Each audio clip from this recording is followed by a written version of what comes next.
Bonjour à toutes et à tous, aujourd'hui on se retrouve pour une toute nouvelle vidéo, donc vidéo critique de l'épisode 7 de la saison 2 de The Last of Us, comme vous avez pu le voir au titre et à la miniature. Épisode 7 qui conclut donc du coup cette saison 2 qui est composée, oui, bien évidemment, que de seulement 7 épisodes, contrairement à la première saison qui était composée de 9 épisodes. Donc ça c'est un peu dommage parce que selon moi, cette saison 2 aurait mérité 2 épisodes supplémentaires, comme c'était le cas pour la première saison, qui aurait pu permettre de développer plus de choses, comme c'était le cas dans le jeu, et de moins rusher certains passages. Je pense notamment à l'épisode 5 et l'épisode du jour. Bref, perdons pas plus de temps et c'est parti pour parler de l'épisode 7 de la saison 2 de The Last of Us. It's for good luck. These people are shooting each other, ripping each other's guts out. I am not dying out here. Bon, du coup, on commence cette vidéo avec ce que j'ai dit sur plusieurs épisodes, je pense. C'est une excellente série, selon moi, en tout cas, les dialogues, l'écriture des personnages, comment ils sont développés, les différents décors qui sont juste sublimes, mais aussi très bien représentés par rapport aux jeux vidéo. J'en avais notamment parlé dans le dernier épisode de ces décors-là.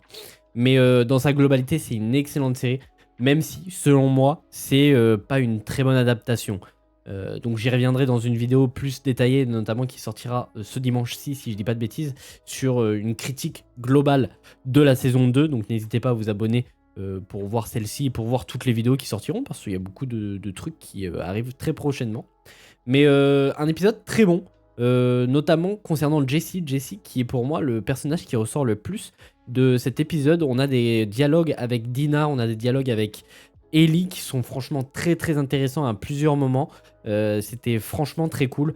Alors je n'ai plus exactement les choses en tête de ce qu'il dit, alors que je viens tout juste de ressortir de mon visionnage de l'épisode. Mais en tout cas, il y a des dialogues qui sont ultra cool, notamment concernant du fait qu'il apprenne que Dina est enceinte. Donc on a toutes ces conversations là avec Ellie, notamment où il dit que lui, il peut pas mourir, puisque justement il va être papa, donc il peut pas se permettre de mourir pour être présent pour son fils. Ça, ce qui n'était pas dit dans le jeu vidéo, donc c'est rajouté et c'est très cool. Ça rajoute plus de profondeur par rapport à ce qu'il se passe à la fin de cet épisode 7. Mais un peu plus loin dans l'épisode, on a aussi une autre conversation entre Ellie et Jesse qui est très intéressante, notamment concernant la communauté et de Ellie, sa façon de voir les choses, du fait qu'elle veut absolument venger Joël, puisque elle, tout ce qui comptait pour elle, c'était justement Joël. Les autres, elle en a entre guillemets un peu rien à faire. En tout cas, elle le laisse comprendre dans cette conversation-là qu'on a un peu plus loin, même si celle-ci est bien adaptée du jeu vidéo. Alors je sais plus si c'est mot pour mot ou s'il y a quelque chose qui change,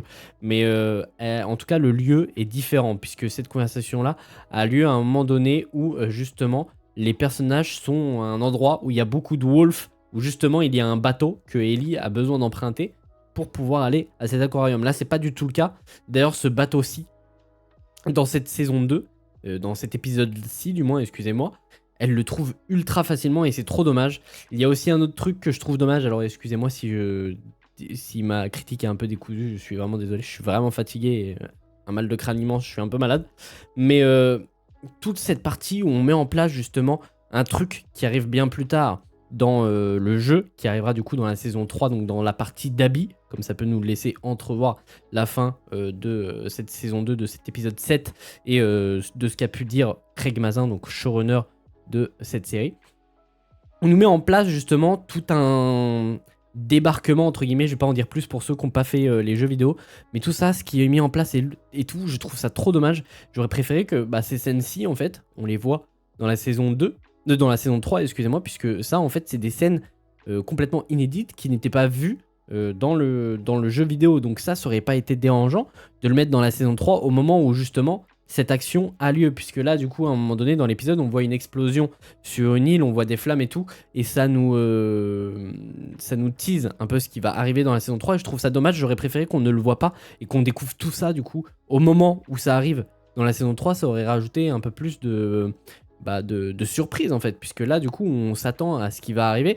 Et il y a un autre point qui m'a déçu dans cet épisode, il y a toute une scène avec Ellie qui est complètement inutile, notamment au moment où elle se prend la vague dans la gueule et elle se retrouve sur une île. Cette île, vous l'avez compris du coup grâce à cette séquence je pense, c'est l'île des Séraphites d'Escar. Cette scène elle est inutile, elle est même pas présente dans le jeu vidéo en plus, mais elle est complètement inutile puisqu'elle s'en sort super bien, puisque au final, elle fait rien, à part chialer, et les personnages apprennent, du coup, les Séraphites apprennent que leur village est attaqué, et du coup, Ellie est tout simplement relâchée. Pourquoi avoir mis cette séquence? Elle est complètement inutile. Ça aurait pu raccourcir l'épisode de 5 minutes. En fait, dans cette série, il y a des trucs qui sont vraiment cool, qui sont rajoutés par rapport aux jeux vidéo, qui sont vraiment trop intéressantes et ultra cool pour développer les personnages et tout. Mais il y a aussi des choses qu'on nous met en place qui sont complètement inutiles. Il y a des choses aussi qui arrivent bien plus tard dans le jeu vidéo qu'on nous met ultra tôt dans la série. Et ça nous gâche la surprise de ce qui va arriver par la suite. Donc c'est un peu dommage. Puis ensuite, du coup, on retrouve Ellie dans cet aquarium où il y a Owen et j'ai oublié le nom du personnage, Mel, qui est enceinte. Juste avant que Ellie arrive auprès de Owen et Mel, on voit des bandages ensanglantés et tout. Donc les joueurs de jeux vidéo, on sait très bien à quoi ça correspond. Donc ça, c'est très cool. J'ai très hâte de voir cet arc-là dans la saison 3. Parce que selon moi, ma partie préférée dans The Last of Us Part 2, c'est clairement pas la partie 1 avec Ellie qui est excellente. Y a rien à dire. Mais c'est la deuxième partie du jeu où justement on est avec Abby. Donc j'espère ne pas être déçu sur cette partie 2 du deuxième jeu du coup, puisque oui, ce sera la partie 2 du deuxième jeu, cette saison 3. Et cette saison 2 du coup est clairement la partie 1 du premier jeu. Donc j'espère que la saison 3 sera excellente. J'espère, parce que c'est mon passage préféré du jeu. Et là, je peux vous dire que dans sa globalité, je suis très déçu de cette saison 2. Mais bref, du coup, ensuite, on a Ellie qui essaye d'utiliser justement la technique que Joël utilisait en saison 1 et que Joël utilise dans les jeux vidéo, bien évidemment, de demander aux personnages de pointer un lieu sur une carte et de les faire concorder. Si ça concorde pas, ça veut dire que les deux mentent ou qu'une seule personne dit la vérité. Et là, bam, ça les torture. Là, elle voulait pas les torturer, elle veut vraiment juste savoir où est Abby. Et justement, elle veut pas tuer ces personnages-là. Et c'est compréhensible dans la série comment c'est mis en avant. Dans le jeu, je sais plus exactement, faudrait que je me le refasse. Mais il me semble qu'elle est bien plus badass, Ellie. Hein, qu'elle est vraiment là pour en découdre. Donc c'est un peu dommage sur ces points-là. D'ailleurs, il y a un autre truc qui m'a un peu chagriné ou déplu dans cet épisode. C'est que juste avant justement que Jesse et Ellie partent, t'as les personnages qui disent bon allez, on arrête tout, on rentre chez nous, ok. Mais Ellie, elle va quand même à l'aquarium. Après, elle pensait qu'il y avait Abby là-bas. Mais bon, elle avait dit ouais bon, j'arrête ma vengeance, on rentre à la maison. Je sais pas pourquoi. Juste après, en fait, tout ce qu'elle a dit avant, c'est complètement mis en l'air par rapport à ce qu'elle fait juste après, excusez-moi. Donc ça aussi, je trouve ça dommage. Je sais plus comment c'est fait dans le jeu vidéo. Faudrait que je me rappelle, mais il me semble pas que une fois qu'elle a tué Nora, elle regrette ce qu'elle a fait et qu'elle veuille rentrer chez elle. Je crois que justement, elle veut rentrer chez elle parce que Ellie parce que Dina, excusez-moi, se sent très très mal et que bah justement, elle est enceinte. Donc là, c'est clairement pas mis comme ça en avant dans la série. Donc ça aussi, c'est un point qui est décevant. Mais par contre, la mort de Mel et Owen, je la trouve mieux que dans le jeu vidéo. Cette scène, je la trouve mieux. Elle est un peu plus rallongée que dans le jeu. Et je trouve ça vraiment très cool. Du fait que Mel sait qu'elle est foutue. Et elle demande à Ellie, malgré tout, d'essayer de sortir son bébé de son ventre pour s'en occuper et tout. Et malheureusement, elle n'y arrive pas. Et c'est là que Ellie, du coup, perd... pas la boule, mais en tout cas, elle est très déçue d'elle-même. Et voilà quoi, c'est comme dans le jeu. C'est comme dans le jeu, mais en mieux sur cette séquence-là. Puis ensuite, on retourne au théâtre du coup avec Tommy, Jesse, Ellie et Dina. Et on a toute cette séquence de fin qui est clairement presque un copier-coller. Je sais pas si les dialogues sont pareils, en tout cas dans le jeu vidéo. Mais Jesse, mon dieu. Jesse, moi je m'étais attaché à ce personnage. Autant dans le jeu vidéo, je m'en fichais un peu. J'étais pas tant attaché au personnage, mais là j'avoue que dans cette saison 2 de The Last of Us et dans cette série dans sa globalité, Jesse a clairement plus d'importance, notamment du fait que ça pourrait être clairement le successeur de Maria et Tommy à Jackson, donc ça on nous le met en place, du fait aussi qu'il précise qu'il ne peut pas mourir, parce qu'il veut prendre soin de son fils, donc là c'est clairement plus possible, donc je trouve que tout ce qu'on a mis en place dans cet épisode-là, en ce qui concerne Jesse et tous les dialogues qu'il a eu avec les différents personnages, sont ultra cool et sa mort est bien plus impactante que dans le jeu, selon moi, je le répète. Mais bref, en tout cas, cette scène, elle se coupe assez abruptement, comme c'était le cas dans le jeu vidéo, et on y reviendra bien plus tard dans la saison 3.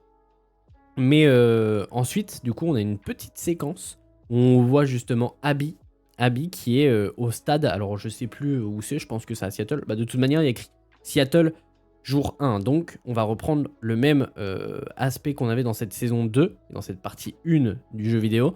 Donc c'est-à-dire que tout ce qui se passe sur les 3 jours à Seattle avec Ellie, ces 3 jours-là vont être repris avec Abby. Donc jour 1 avec Ellie, on aura le point de vue de ce jour-ci, mais du côté d'Abby. Donc ça, c'est très très cool la manière dont c'est mis en place. Et d'ailleurs, on a plusieurs éléments qui sont visibles dans cet épisode, notamment les ponts qu'utilisent les Séraphites pour traverser Seattle sans trop de danger.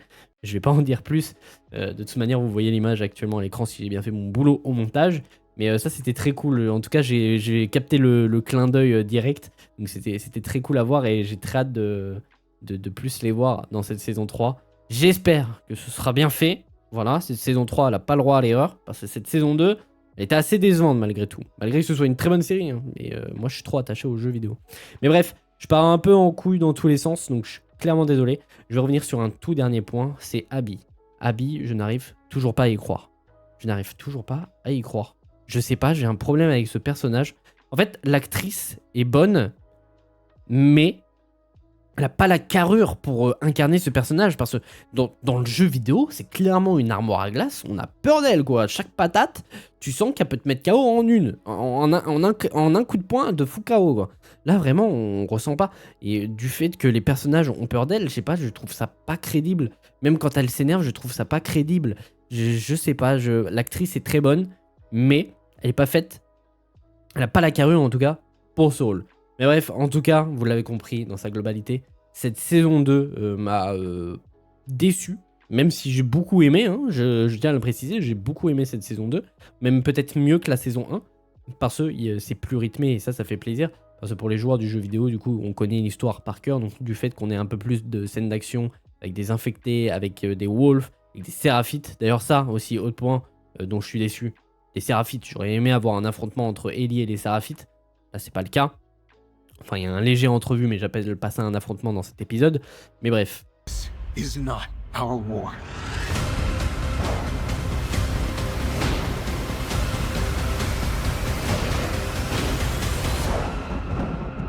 En tout cas, j'espère que cette vidéo vous aura plu. Si c'est le cas, n'hésitez pas à vous abonner. Ça me ferait extrêmement plaisir et aussi à venir me suivre sur tous les réseaux et sur mon autre chaîne du coup liée au gaming, ça me ferait extrêmement plaisir, mais aussi sur Twitch car il y a des lives tous les week-ends tout simplement, et sur TikTok aussi, donc voilà, tous les liens sont en description, et puis nous on se retrouve très vite pour de nouvelles vidéos, et dès dimanche du coup pour la critique globale de la saison 2 de The Last of Us.